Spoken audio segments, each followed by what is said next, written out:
Bible గ్రంథంలో నుంచి రోమాపత్రిక 10వ అధ్యాయము 10వ వచనం చదువుతున్నాను చూడండి. ఏలయనగా నీతి కలుగునట్లు మనుషుడు హృదయములో విశ్వసించును, రక్షణ కలుగునట్లు నోటితో ఒప్పుకొనును. ఏమనగా ఆయన యందు విశ్వాసముంచు వాడెవడును సిగ్గుపడడని లేఖనము చెప్పుచున్నది. మళ్ళీ చదువుదాం 9వ వచనం కూడా. అదేమనగా యేసు ప్రభువని నీ నోటితో ఒప్పుకొని దేవుని హృదయమందు విశ్వసించిన ఎడల నీవు రక్షింపబడదు.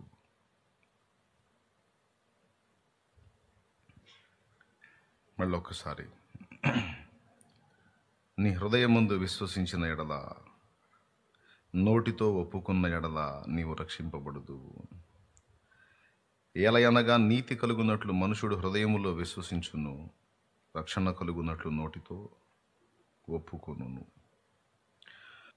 జయ జీవితాన్ని గురించి మనం చాలా విషయాల్లో దేవుణ్ణి అడుగుతూ ఉంటాం. జయ జీవితం అంటే ఈ లోకంలో అందరం ఎవరికి తగ్గ పోరాటంలో వాళ్ళు ఉన్నాం. కొంతమందికి శారీరకంగా అన్ని పరిస్థితులు బాగుంటాయి కాబట్టి వాళ్ళకి శరీర పోరాటం ఉండదు, కానీ ఆత్మీయ పోరాటం ఉంటుంది. కొంతమందికి ఆత్మీయంగా బాగుంటారు, శారీరకంగా కొన్ని రకాల ప్రతికూలతల్ని లేదా స్ట్రగుల్స్ని ఎదుర్కొంటూ ఉంటారు. కొంతమంది శరీర సంబంధమైన సమస్యలతో పోరాడతారు, కొంతమంది ఆత్మ సంబంధమైన సమస్యలతో పోరాడతారు.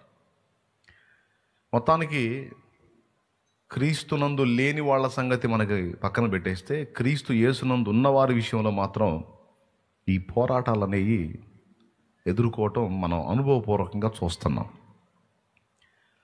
లోకంలో ఉన్నప్పుడు యేసు ప్రభువుని ఎరగనప్పుడు మనకి కేవలం శరీర పోరాటమే. అంటే ఏం తినాలి, ఏం తాగాలి, ఎలా సంతోషించాలి, ఎలా సంపాదించాలి, పేరు ప్రఖ్యాతులు ఎలా పొందాలి, పైసల్ని ఎలా కమాయించాలి, కావలసినవన్నీ ఎలా సమకూర్చుకోవాలి, ఆ పబ్లిక్లో మనం అంటూ ఒక రేంజ్లో ఎలా ఉండాలి అని రకరకాల ఆశలతో పోరాడేవాళ్ళు వాటిని నెరవేర్చుకోవడానికి. అది జీవన పోరాటం.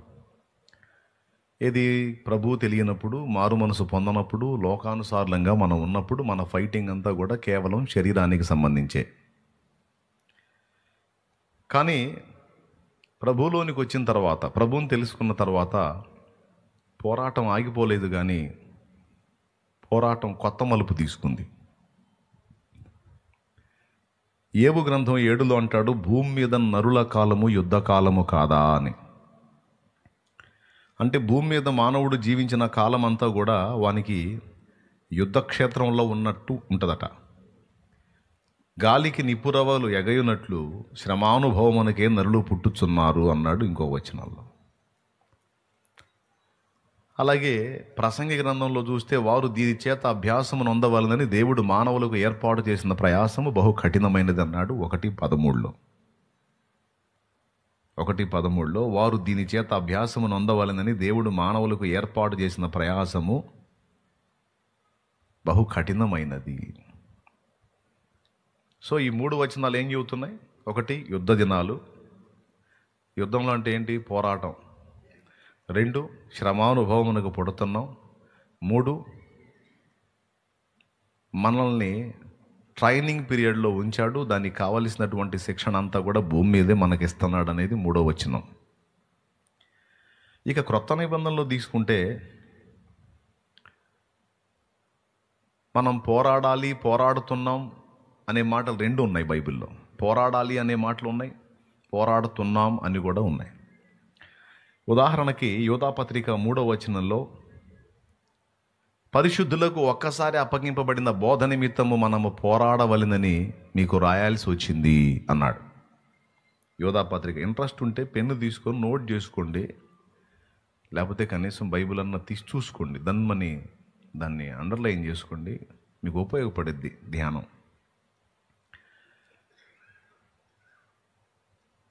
చూడండి, ఏం చెప్పి, పరిశుద్ధులకు ఒక్కసారి అప్పగింపబడిన బోధ నిమిత్తం మీరు పోరాడాలి, సువార్త పక్షమున పోరాడాలి, సత్యం పక్షమున పోరాడాలి.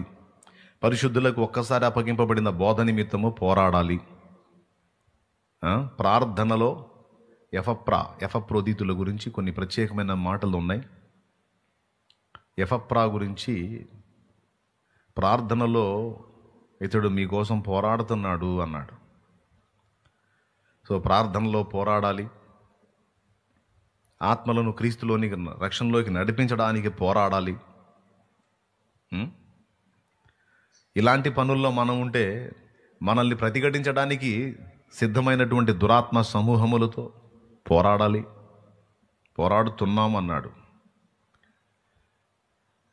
ఎఫెసీ పత్రిక 6:12 మనం పోరాడునది శరీరులతో కాదు, ప్రధానులతోను, అధికారులతోను, ప్రస్తుత అంధకార సంబంధులకు, లోకనాథులతో, ఆకాశ మండలమందున దురాత్మల సమూహములతోనూ మనం పోరాడుచున్నాము అన్నాడు. కొన్నేమో పోరాడాలి అని పిలుపులు ఉన్నాయి, కొన్నేమో ఆల్రెడీ పోరాడుతున్నాము అనే పిలుపులు ఉన్నాయి, అనే మాటలు ఉన్నాయి. అంటే ఇప్పుడు పోరాటాలనేవి లేకుండా లేదా ఏ పోరాటాలు లేకుండా అంత ప్రశాంతంగా ఉండే విధానం ఏం లేదా అంటే అలాంటి పరిస్థితి లేదు అని లేఖనం చెప్పింది. అయితే ఇక్కడ పాయింట్ ఏంటంటే పోరాటాలు ఎన్నైనా, యుద్ధ దినాలే అయినా, శ్రమానుభవమే అయినా, అభ్యాసమే అయినా, కఠిన ప్రయాసమే అయినా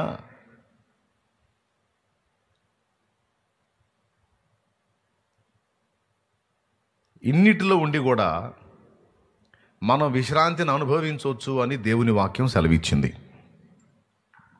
అన్ని భౌతిక, ఆత్మీయ, శారీరక, ఆత్మీయ పోరాటాలు మనం కలిగి ఉన్నప్పటికీ ఒక్క పాయింట్ మనం కానీ గ్రహించగలిగితే మనం శాంతిని అనుభవించవచ్చు అన్నాడు. ఏంటా పాయింట్ అంటే ఎవని మనస్సు ఆయన మీద ఆనుకుంటుందో వాడు పూర్ణ శాంతి గలవానిగా ఉంటాడు అనేది దేవుని వాక్యం సెలవిచ్చింది. నా యొద్దకు రండి, నేను మీకు విశ్రాంతి కలుగజేస్తాను అనే మాట మత్తయి సువార్త 11:28 ప్రభు పిలుపు.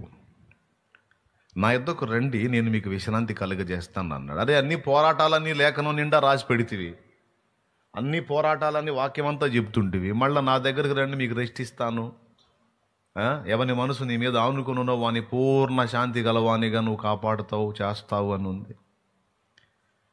పోరాటాల్లో ప్రశాంతత ఎక్కడుంటుంది సార్? యుద్ధ భూమిలో రిలాక్స్ ఎక్కడ ఉంటుంది అంటే ఉంటుంది, నన్ను బట్టి మీకు అది ఉంటుంది అనే మాట దేవుని వాక్యం సెలవిస్తుంది. సరే, అంటే మీరు మళ్ళీ అన్ని పోరాటాలే, ఇక పోరాటం లేని జీవితం అంటూ ఉండదా అంటే తప్పదు. పోరాటాలే అనగానే మీకు వెంటనే నిరీక్షణ పోయి అబ్బో ఏందో మొదలు పెట్టగానే బతుకంతా పోరాటాలే అంటున్నాడుగా, సచ్చిందాకా తప్పదా అని ధర్మ సందేహాలు వచ్చి గందరగోళం అవుతుంటారు. అందుకని పోరాటాలు ఉన్న ప్రభువుల విశ్రాంతి ఉందిలే అని చెప్పి ఓదారుస్తున్నా. అర్థమైందిగా? రైట్, పాయింట్కి వద్దాం. ఆత్మీయ, శారీరక పోరాటాలు అందరికీ ఉన్నాయి, ముఖ్యంగా క్రీస్తునందున్న వాళ్ళకి. కొంతమంది క్రీస్తునందున్న వాళ్ళు స్పిరిచువల్ లైఫ్లో బాగుంటారు, కానీ భౌతికంగా అగచాట్లు పడుతుంటారు. ఈ రెండు అనుభవాలు మీకు ప్రకటన 7 సంఘాల్లో కనపడతాయి. ప్రకటన గ్రంథము 2వ అధ్యాయం దగ్గర నుంచి 3వ అధ్యాయము, ఈ 2 నిండు అధ్యాయాల్లో 7 సంఘాలకు లేఖలు రాయించాడు దూతలకి, 7 సంఘపు దూతలకి. Ephesus, Smyrna, Pergamum, Thyatira, Sardis, Philadelphia, Laodicea, 7 సంఘాలు. స్ముర్ణ సంఘానికి లెటర్ రాస్తూ, దూతకు రాస్తూ, నీవు దరిద్రుడని అని అనుకుంటున్నావు, ఆర్థికంగా చితికిపోయి ఉన్నావు, అన్ని విధాల నలిగి ఉన్నావు, కానీ నీవు ధనవంతుడవే అన్నాడు. ప్రకటన గ్రంథము 2వ అధ్యాయము మీరు చూడగలిగితే 8వ వచనం.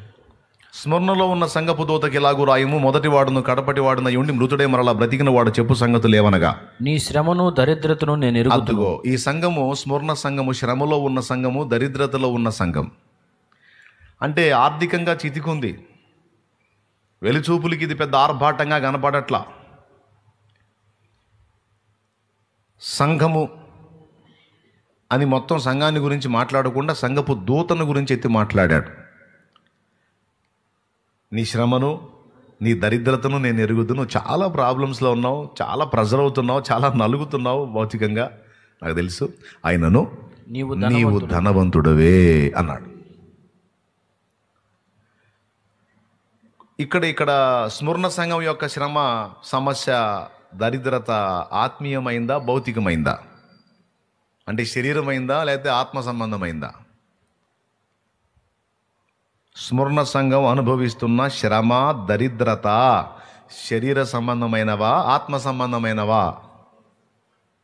శరీర సంబంధమైనవే అన్నోళ్ళు చేతులు ఎత్తండి. చేతులు ఎత్తలా కొంతమంది.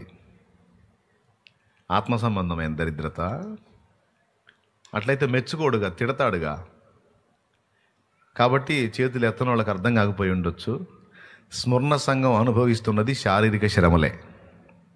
ఆ కింద చెప్తాడు, అపవాది మిమ్మును చెరలో వేయించబోతున్నాడు, 10 దినములు శ్రమ కలుగును, మరణం వరకు నమ్మకంగా ఉండు, నేను నీకు జీవ కిరీటం ఇస్తానన్నాడు.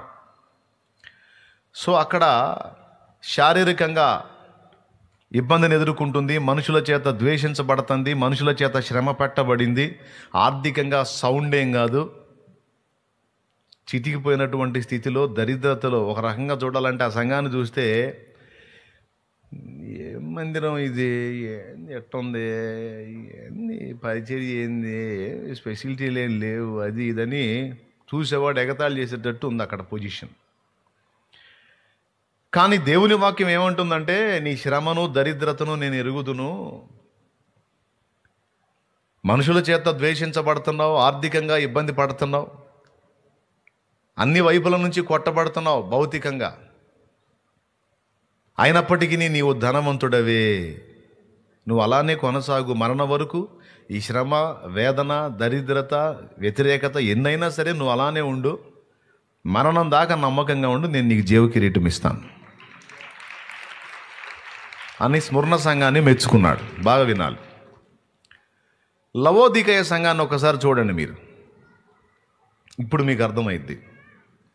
3వ అధ్యాయం 14వ వచనం. 3:14.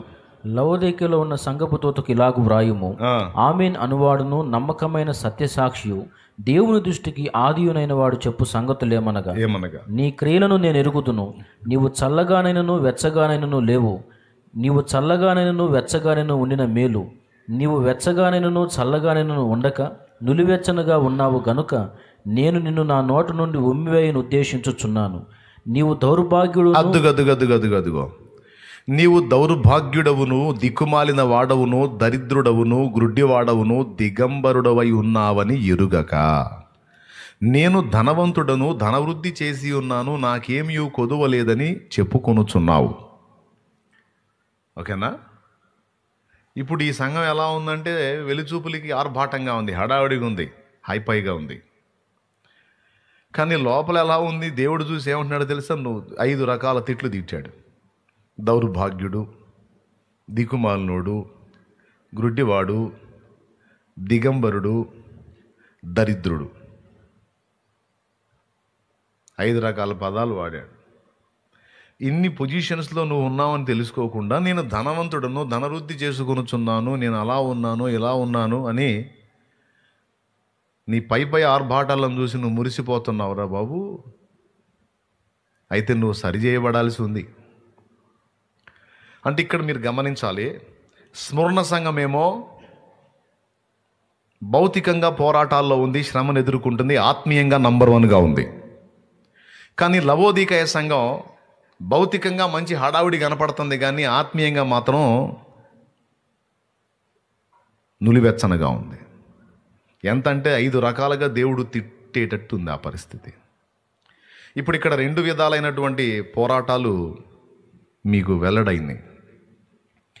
ఒకటి, స్మరణ సంఘం ఎదుర్కొంటున్న శరీర సంబంధమైన శ్రమలు.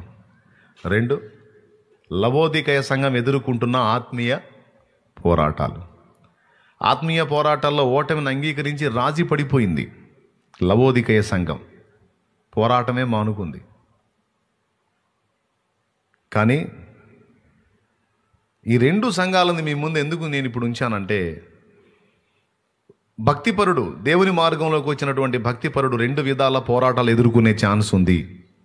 కొంతమంది ఆత్మీయంగా బాగుంటారు, కానీ శరీరపరంగా మాత్రం చాలా నలుగుతూ ఉంటారు.